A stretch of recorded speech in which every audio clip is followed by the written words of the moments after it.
नमस्कार दर्शक बंधु आपण को आम चैनल को स्वागत। आज यही कार्यक्रमटी समस्त मेष राशि व्यक्ति विशेषों एक गुरुत्वपूर्ण कार्यक्रम रही। देखंतु यही 2025 वर्ष जो वर्ष रे दीर्घ 30 वर्ष पर कर्म फलदाता न्यायर देवता शनिदेवंकर 7.5 आपणक राशि आरंभ होईछि एवं यही मार्च मास 29 तारिख ठारू आपणकर 7.5 आरंभ हैला।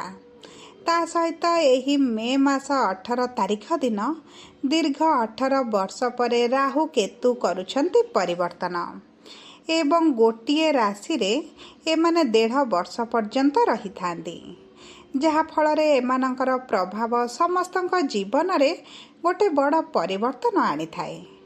सेति पई एहा एक महा परिवर्तन रही। देखंतु शुभ ग्रह राशि परिवर्तन कले शुभ फल प्रदान करि थांती।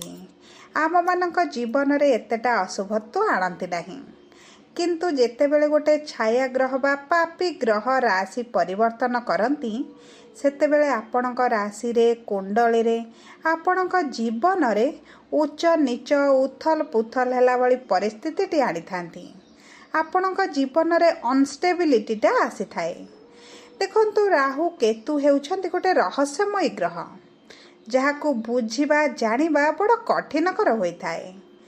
तेबे आसंतु जानिबा राहु केतुंकर एही महा परिवर्तन आपणक पई किभଳି रहिबो, आपणक जीवन रे किभଳି परिवर्तन आनिबो, आपणकर केउ क्षेत्र को प्रभावित करिबो, विशेष भाव रे एही 1.5 वर्ष आपणको शुभ फल देबो ना अशुभ फल देबो। सेथिपाई आपण आम सह भिडियोर शेष पर्यंत जोड़ी होई रुहंतु। एबे आसंतु कार्यक्रमटी को आगको बढ़ाइबा, किंतु ता पूर्वरु जदि आपणकर मेष राशि होइथाए एवं आपण भी ईश्वर को आंतरिक भक्ति एवं विश्वास करंती तेबे भिडियोटी को लाइक करंतु। कमेंट बॉक्स रे जय जगन्नाथ जय मां लक्ष्मी अवश्य लिखि दियंतु। ता सहित आपणक मनरे जहाँ भी प्रश्न रही जहाँ भी द्वंद्व रही आपण कमेंट बॉक्स रे लिखि जणांतु।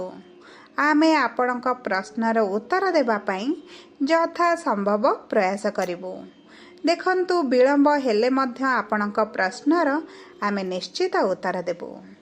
ता सहित दर्शक बंधु जानी रखंतु जे वीडियोर मध्य भाग रे आम सह जोगाजोग करिबा पई एक व्हाट्सएप नंबर टी दिया जाइछि, जो नंबर साहाय्य आपण निजर नूतन कुंडली प्रस्तुत करिपारिबे।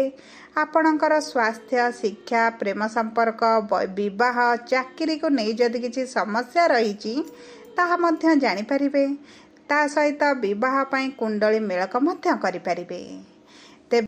सेथिपाई आपण भिडियोटी शेष पर्यंत देखंतु। एबे चलंतु कार्यक्रमटी को आगको बढ़ाइबा, किंतु ता पूर्वरु आसंतु राहु केतुंगु टिके बुझिबा। देखंतु राहु केतु ग्रह नुहंती, एमाने छाया ग्रह। यार अर्थ हैला एही दुईटी ग्रह देखा जाती नहीं, किंतु एमानकर प्रभाव बहुत अधिक रही थाए। आपणक जीवन रे एमानकर प्रभावटी को अनुभव करिथांती। राहु हेउछंती भ्रम चतुराई आपणक समझदारी रणनीति कूटनीति मनरे संदेह एही सबु हैला राहुर प्रभाव। देखंतु राहु जो गृह रे बा जो ग्रहंक सहित रही थांती सेही ग्रहर शक्ति को से निज आड़ को टाणी नियंती एवं निजर प्रभाव को बढ़ाई थांती, किंतु केतु जो ग्रह सहित रही थांती सेही ग्रह को अधिक बलवान कराई थांती। सेथिपाई राहुंक ठारू केतु किछि कांशरे शुभ फल प्रदान करि थांती।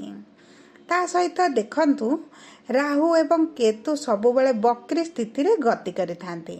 एहार अर्थ हैला एमाने अन्य ग्रहंक भली आग को गोचर न करी पछ को गोचर करि थांती, जहा फल रे एमाने सबुबेले बक्री रुहंती एवं एमानकर प्रभाव मध्य सेही अनुसार रही थाए। तेबे आसंतु जानिबा आपणक मेष राशि रे राहु एवं केतुकर अवस्थिति कौन रही। देखंतु केतु आपणकर 6ठ गृह रे अछंती एवं राहु आपणकर 12 गृह रे अछंती।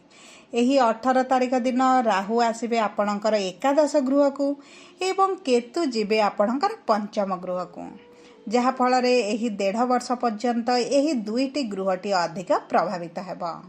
ତେବେ ଆସନ୍ତୁ ଜାଣିବା ପ୍ରଥମେ ରାହୁଙ୍କର ପ୍ରଭାବ କ'ଣ ରହିବ। ଦେଖନ୍ତୁ, ଏକାଦଶ ଗୃହ ହେଉଛି ଆପଣଙ୍କ ଲାଭର ଗୃହ, ଡିଜାୟର ଗୃହ, ଆପଣଙ୍କ ମନସ୍କାମନା, ମନୋବୃତ୍ତି, ଆପଣଙ୍କର ଚିନ୍ତାର ଗୃହ ହେଉଛି ଏକାଦଶ ଗୃହ। ଏବଂ ସବୁଠାରୁ ଖୁସିର କଥା ସମସ୍ତ ମେଷ ରାଶିର ବ୍ୟକ୍ତିମାନଙ୍କ ପାଇଁ ହେଉଛି ରାହୁ ଆପଣଙ୍କର ତୃତୀୟ, ଷଷ୍ଠ ଏବଂ ଏକାଦଶ ଗୃହରେ ତ୍ରିକୋଣରେ ରହିଲେ ଅଧିକ ଶୁଭ ଫଳ ପ୍ରଦାନ କରିଥାନ୍ତି। ମାନେ ଆପଣଙ୍କର ଲାଭର ଗୃହରେ ରହି ଆପଣଙ୍କର ଲାଭକୁ ବୃଦ୍ଧି କରିବେ। ଦେଖନ୍ତୁ, ଆପଣଙ୍କ ଆର୍ଥିକ କ୍ଷେତ୍ରଟି ସ୍ୱଚ୍ଛଳ ହୋଇଯିବ। ଆପଣଙ୍କର ଇନକମ୍ ବଢ଼ାଇବା ପାଇଁ ଆପଣ ଚେଷ୍ଟା କରିବେ। ଆପଣ ଦେଖନ୍ତୁ, ପରିଶ୍ରମ ନ କରି କେବଳ ନିଜର ସ୍ମାର୍ଟ ୱାର୍କ କରି ବୁଦ୍ଧି ଲଗାଇ ଆପଣ ଅଧିକ ପଇସା ରୋଜଗାର କରିବା ପାଇଁ ଚିନ୍ତା କରିବେ। ନିଜର ବ୍ୟବସାୟ ବା ଚାକିରି ପରିବର୍ତ୍ତେ ଆପଣ କିଛି ଅଲଗା କାରବାର କରିବା ମଧ୍ୟ ଆରମ୍ଭ କରିବେ। କିଛି ସାଇଡ୍ ବିଜନେସ୍ କରି ଅର୍ଥ ରୋଜଗାର କରିବା ପାଇଁ ମଧ୍ୟ ଚିନ୍ତା କରିବେ। ଆପଣଙ୍କର ଯେକୌଣସି ଉପାୟରେ ଅର୍ଥରେ ନିଶ୍ଚିତ ଭାବରେ ବୃଦ୍ଧି ଘଟିବ। ତା ସହିତ ଦେଖନ୍ତୁ, ଆପଣ ଯାହା ମନସ୍କାମନା ରହିଛି, ଯାହା ବି ଇଚ୍ଛା ପୂର୍ତ୍ତି ରହିଛି, ଏହି 1.5 ବର୍ଷ ମଧ୍ୟରେ ରାହୁ ପୂରଣ କରିବା ପାଇଁ ଚେଷ୍ଟା କରିବେ। ଆପଣଙ୍କୁ ଏହି ସମୟ ମଧ୍ୟରେ ଅଚାନକ ଲାଭ ମଧ୍ୟ ହୋଇପାରେ। ଆପଣ ଆଶା କରିନଥିବେ ଆପଣଙ୍କର ଲାଭଟି ବଢ଼ିଯିବ। ଆପଣ କିଛି ଟେକ୍ନୋଲୋଜି ଫିଲ୍ଡରେ କାମ କରିବା ପାଇଁ ଚିନ୍ତା କରିବେ। କିଛି ସୋସିଆଲ ମିଡ଼ିଆ ହେଉ, ଅନଲାଇନ୍ କାମ ହେଉ, ଆପଣ କିଛିଟା ଏହିଭଳି କାର୍ଯ୍ୟ କରି ନିଜର ଆର୍ଥିକ ପରିସ୍ଥିତିଟିକୁ ସୁଧାର ଆଣିବେ। ତା ସହିତ ଦେଖନ୍ତୁ, ଯେଉଁମାନେ ବ୍ୟବସାୟୀ ଅଛନ୍ତି ସେମାନେ ତାଙ୍କ ବ୍ୟବସାୟରେ ମଧ୍ୟ ବଡ଼ ପରିବର୍ତ୍ତନ କରିବେ ଏବଂ ଏହି ପରିବର୍ତ୍ତନଟି ତାଙ୍କ ଲାଭ ପାଇଁ ରହିବ। ପୂର୍ବରୁ ଯେଉଁଭଳି ବ୍ୟବସାୟ କରୁଥିଲେ, ଯାହା ବି ସେମାନଙ୍କର ବ୍ୟବସାୟରେ ପ୍ଲାନିଂ ରହୁଥିଲା, ସେଥିରେ ପରିବର୍ତ୍ତନ ଆସିବ ଏବଂ ଏହି 1.5 ବର୍ଷ ମଧ୍ୟରେ ଆପଣ ଦେଖିବେ ଆପଣଙ୍କ ବ୍ୟବସାୟ 1ରୁ 10ରେ ପହଞ୍ଚିଯିବ, ଆପଣ ଜାଣିପାରିବେନି। ଆପଣଙ୍କର ପରିଶ୍ରମ ଆପଣଙ୍କୁ ଜଣାପଡ଼ିବନି ଏବଂ ଆପଣଙ୍କ ବ୍ୟବସାୟ ବୃଦ୍ଧି କରିବା ଆରମ୍ଭ କରିବ।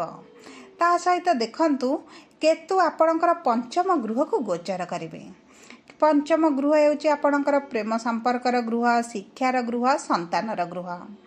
ଯେତେବେଳେ କେତୁ ଆପଣଙ୍କର ପଞ୍ଚମ ଗୃହରେ ପ୍ରବେଶ କରିବେ, ଆପଣଙ୍କ ପ୍ରେମ ସମ୍ପର୍କରେ କିଛିଟା ସନ୍ଦେହ ଭଳି ପରିସ୍ଥିତି ଆପଣଙ୍କ ମନ ଭିତରକୁ ଆସିପାରେ।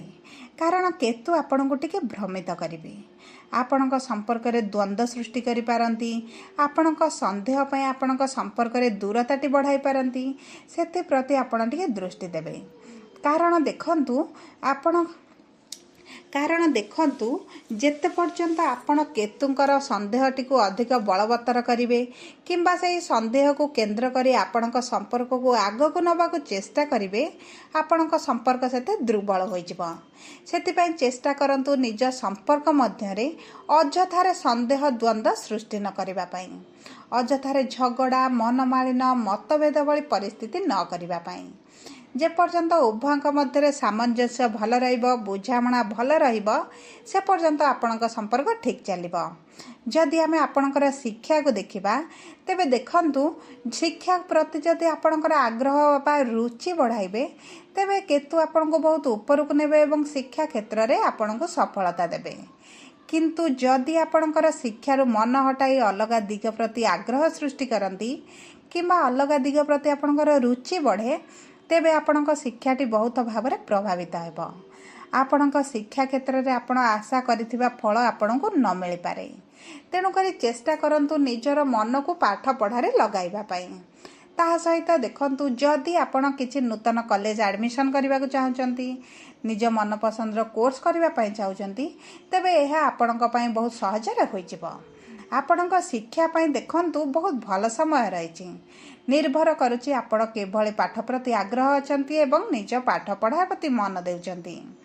ତୃତୀୟ ଜିନିଷ ହେଲା ଆପଣଙ୍କର ସନ୍ତାନର ଯୋଗ। ଦେଖନ୍ତୁ, କେତୁ ଶୁଭଫଳ ପ୍ରଦାନ କରନ୍ତି। ଆପଣଙ୍କର ପଞ୍ଚମ ଗୃହ ଯେହେତୁ ସନ୍ତାନର ଗୃହ ଏବଂ ବୈବାହିକ ଦମ୍ପତିମାନେ ସନ୍ତାନ ପାଇଁ ଆଗରୁ ପ୍ରୟାସ କରି ଚେଷ୍ଟା କରି ବିଫଳତା ହେଉଥିଲା ଏବଂ ସନ୍ତାନ ପ୍ରାପ୍ତିରେ ଡିଲେ ହେଉଥିଲା, ତେବେ ଏହା ଆପଣଙ୍କର ସମାଧାନ ହୋଇଯିବ। କିନ୍ତୁ ସବୁଠାରୁ ମହତ୍ତ୍ୱପୂର୍ଣ୍ଣ ହେଲା ଆପଣଙ୍କ କୁଣ୍ଡଳୀରେ ରାହୁକେତୁଙ୍କର ସ୍ଥିତି କିଭଳି ରହିଛି। जदि आपणकर राहुकेतुंकर कौनसी दोष रही नहीं, राहुकेतु भल स्थान अच्छी, तेबे आपण को संतान प्राप्ति निश्चित भाव हेब। आपण को संतान सुख मिल। एवं देखंतु जो मानकर संतान अच्छी किंतु संतानर शिक्षारे हेउ स्वास्थ्य हेउ से मानकर समस्या जीवन रे आसुची, से मानकर जीवन रे मध्य परिवर्तन आसीबो। किंतु परिवर्तन शुभ फल देव बा अशुभ फल देव यह संपूर्ण भाव में आपणक जन्म कुंडली उपर निर्भर करुची। किंतु आपणक संतानर जीवन रे निश्चित भाव में प्रभाव पड़िबो। सबु पर देखंतु गुरु जेहेतु यही 15 तारिख दिन राशि परिवर्तन करिसेंती एवं गुरु आपणकर गोटे भल स्थिति रे रहिसेंती, तृतीय गृह रे रहिसेंती, सेति पई आपणक राशि एतटा प्रभावित न होई पारे। जेहेतु आपणकर 7.5 चलीची एवं शनि आपणकर द्वादश गृह रे रहिसेंती, सेति पई आपणको टिके जगिबाकू पड़िबो। आपणक स्वास्थ्य को जगिबाकू पड़िबो। आपणक स्वास्थ्य किछिटा प्रभावित होई पारे।